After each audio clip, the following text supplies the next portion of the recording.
kasi is parang nangyayari po sa mga lugar na may mga mabababang tawag dito, education or yung mga malalayo po sa mga paaralan, yung mga wala po nagagawa. So parang hindi po sila natuturuan ng mga bagay na kailangan po nilang matutunan regarding po sa sex education. Parang Thank you po. about po sa teenage pregnancy, I think it's too early for them to face that kind of problem kasi po, maaari pong masira yung kinabukasan nila kapag halimbawa pong nanganak po sila ng maaga kasi po mag-face po sila ng different kinds of problem like financial problem din po and pwede din po siyang mag-cause ng pagtigil nila sa pag-aaral kaya po it's very concerning for them as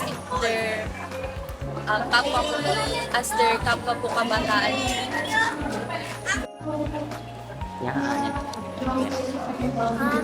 Yung teenage pregnancy po is madalas po siya dahil po the lack of education about po sa sexuality, mga ganun. So, maybe po kailangan lang po ng guidance ng parents or teachers po ano po sila more on educational about po sa sexuality na po.